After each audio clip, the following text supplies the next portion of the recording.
दो मूर्ख की कहानी। एक घर में एक ससुर एक बहू रहती थी। वो बूढ़ा ससुर का नाम रघु था और वह बहू का नाम पारो था। दोनों सरपट मूर्ख।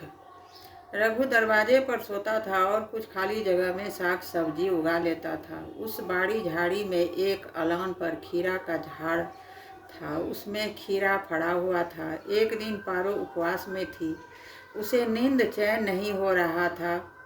भूख के मारे घर बाहर कर रही थी और बोलती जाती कि कब प्रात होगा बुड़गुट खाऊंगी। अब रघु बेचारा डर के मारे थर थर करने लगा कि सुबह होते ही अब मुझे खा जाएगी।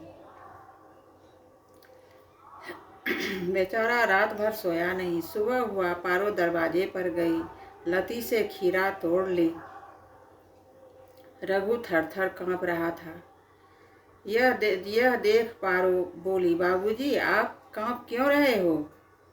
रघु जोर जोर से चिल्लाने लगा, देखो दौड़ो, अब मुझे ये खा लेगी। सब लोग जमा हो गया। रघु को थोड़ा बल मिला और सबसे कहने लगा कि मुझे खाने के लिए पारो रात भर सोई नहीं है।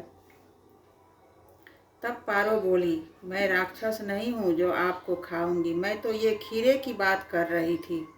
सब पारो से पूछने लगा,